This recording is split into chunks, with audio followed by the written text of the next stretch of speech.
Hello दोस्तों, आप सभी को मेरा नमस्कार। आइए इस वीडियो में पढ़ेंगे कक्षा 10 गणित विषय के अध्याय 1 वास्तविक संख्याएं। अध्याय 1 वास्तविक। पिछले कक्षाओं में पढ़े होंगे वास्तविक संख्याओं के बारे में। वास्तविक संख्या कहते किसे हैं, पहले तो ये जानते हैं। संख्या प्रणाली में वास्तविक संख्याएं केवल परिमेय और अपरिमेय संख्याओं का समायोजन होती है। समान तौर पर सभी अंकगणितीय संख्याएं वास्तविक संख्या होती है और इन्हें संख्या रेखा पर दर्शाया भी जा सकता है। तो आइए देखते हैं इस अध्याय में क्या क्या पढ़ना है।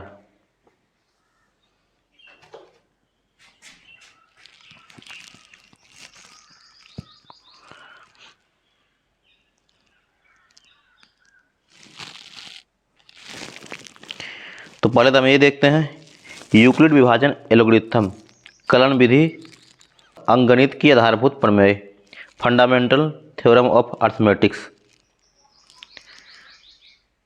तो पहले हम यूक्लिड विभाजन एल्गोरिथम देखते हैं एवं कलन विधि से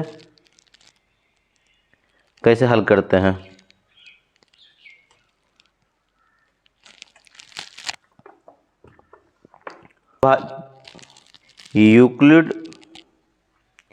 यूक्लिड विभाजन प्रमेय हमें बताती है कि अगर हमारे पास दो धनात्मक पूर्णांक a और b हो तो ऐसी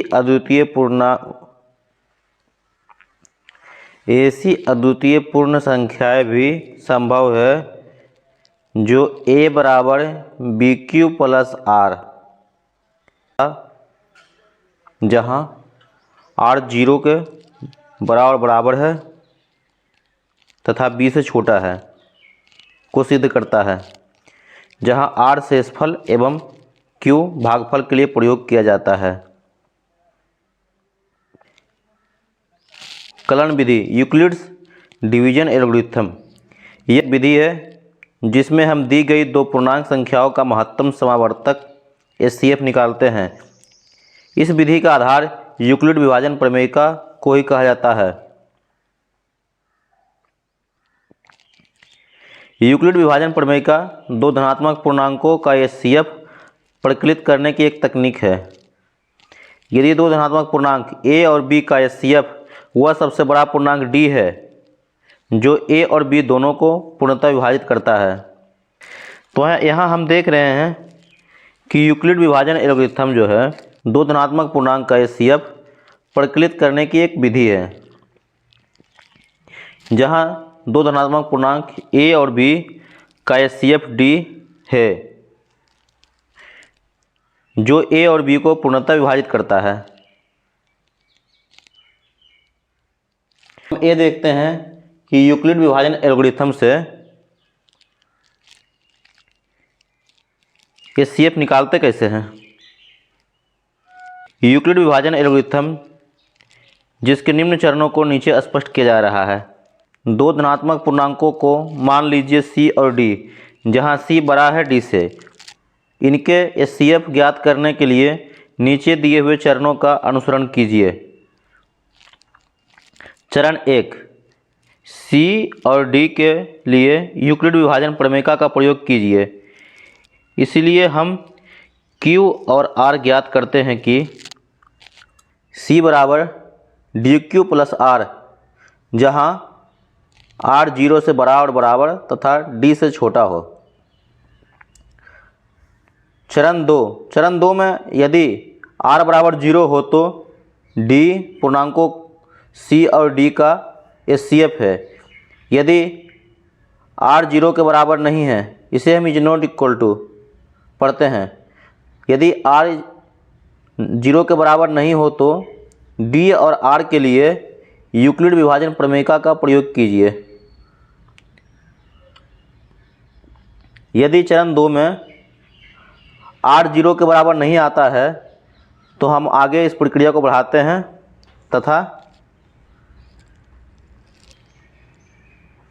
जब तक r बराबर 0 ना आ जाता है इस प्रक्रिया को हम आगे बढ़ाते रहते हैं। तो आइए देखते हैं चरण 3।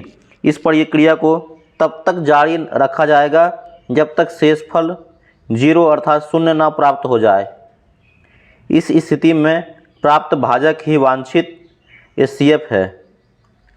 यह एल्गोरिथ्म प्रभावशाली है क्योंकि HCF CD बराबर HCF DR होता है, जहाँ संकेत HCF CD का अर्थ है C और D का HCF। आइए इसे एक उदाहरण से हम समझते हैं। उदाहरण 4052 और 12576 का HCF यूक्लिड एल्गोरिथ्म का प्रयोग करके ज्ञात कीजिए। इस प्रश्न का हल यूक्लिड एल्गोरिथ्म का प्रयोग करके करते हैं। अब यूक्लिड विभाजन एल्गोरिथ्म का प्रयोग करके 4052 और 12576 का HCF ज्ञात करेंगे, जहां 12576 4052 से बड़ा है, जहां C बराबर DQ प्लस R का प्रयोग करेंगे। इसलिए 12576 बराबर यहाँ वैसी संख्या से गुना करेंगे जिससे कि यह 12576 से ज़्यादा ना हो। इसके लिए हम यह रफ कार्य में भाग देकर देख लेंगे। 4052 से 12576 में 3 बार में भाग लगा यहाँ, जहाँ की शेष 420 प्राप्त होता है।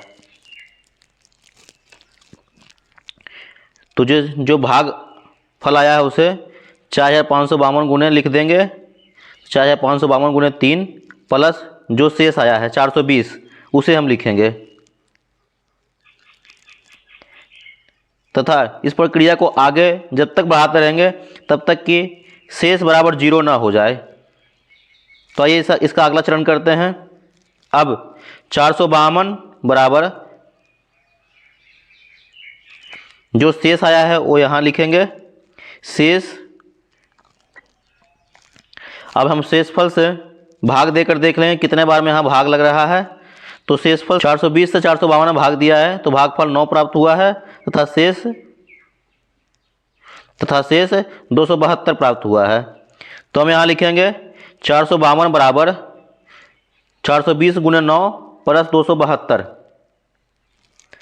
अब इस प्रक्रिया को आगे बढ़ाते हैं। 420 बराबर 272 गुने 1, चूँकि एक बार में यहाँ लग रहा है भागा, इसीलिए 420 बराबर 272 गुने 1 प्लस 148। अब 148 से 272 में भाग देंगे तो 272 बराबर 148 गुने 1 प्लस 124, चूँकि यहाँ 124 शेष प्राप्त हो रहा है 272 में 148 से भाग देने पे। इसी तरह 148 को यहाँ लिखेंगे। 148 बराबर 124 गुने 1, चूँकि एक बार में भाग लग रहा है इसीलिए गुना 1 प्लस शेष 24 प्राप्त हो रहा है इसलिए 24 लिखेंगे। तो 148 बराबर 124 गुने 1 प्लस 24। अब 124 को 24 से भाग देंगे तो 124 बराबर 24 गुने 5 प्लस 4, चूँकि 24 से 5 बार भागा लग रहा है 124 में, 24 पचे 20 से 120 और प्लस शेष 4। अब 24 बराबर 4 गुने 6। अब यहाँ देखेंगे कि 24 में 4 से भाग देने पर 6 बार में पूरा का पूरा कट जा रहा है और शेष 0 प्राप्त हो रहा है। तो इस प्रक्रिया को यहीं हम रोक देंगे और यहाँ हम देखते हैं कि HCF हम प्रारंभ में 4052 और 12576 का HCF ज्ञात कर रहे थे, इसलिए हम यहाँ लिखेंगे HCF 4052 और 12576 बराबर 4 है।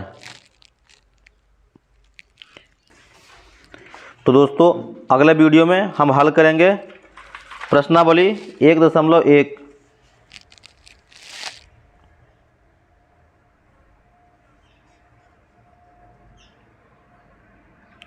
तब तक के लिए आप सभी को नमस्कार।